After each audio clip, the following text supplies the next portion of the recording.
Salam, tərtib etdiyim MIG tipli sınaq nümunələrindən növbəti sualın izahına baxaq.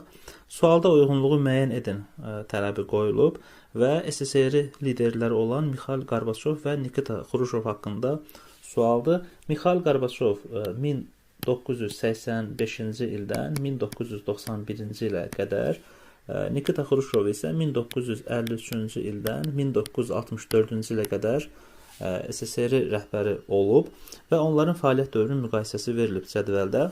SSR Çin arasında sərhəd müqaviləsinin imzalanması və Damask adasının Çinə verilməsi bu ilk baxışdan 60-cı illərin sonunda Brejnevin dövrünü xatırlatsa da, əslində bu sərhəd müqaviləsi, yəni bu məsələnin həlli 1991-ci ilin mayında Qorbaçovun dövründə yekunlaşdı və bu sərhəd müqaviləsi imzalandı. Damask adası Çinə verildi. Sərhəd müqaviləsi Qorbaçovun dövründədir. 1. Ticarət və xidmət sahəsində xüsusi sahibkarlığa icazə verilməsi ki, bu da Qorbaçovun yürütdüyü, keçirdiyi islahatların tərkib hissəsi idi. 2. Doğrudur.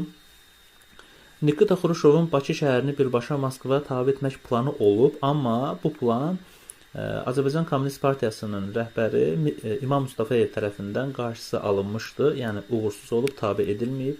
Belə bir fikri olsa da, planı olsa da.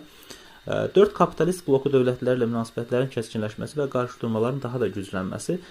Burada da soyuq müharibə dönəmində bilirik ki, Xruşov əksinə mülayimləşmə siyasəti yürütdü və kapitalist dövlətlərlə sülh şəraitində yaşamaq və qarşıdurmaların əksinə, yəni yumşaq siyasət yürüdərək diplomatik yolla məsələlərin həllində maraqlı idi. Ona görə bu siyasət onun dövrünü xarakterizə etmir.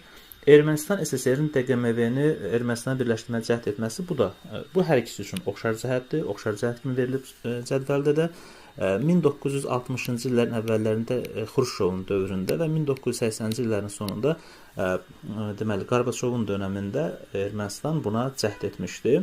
Kütləvi repressiyaların həyata keçirilməsi təbii ki, bu yanlış olacaq. Çünki kütləvi repressiyalar dönəmi Stalin dövrü üçün xarakterikdir və Nikita Xruşov əksinə repressiya məruz qalanlara bəraət verilməsi ilə fərqlənmişdir. Deməli, doğru cavab olacaq 1, 2 və 5, yəni B variantı.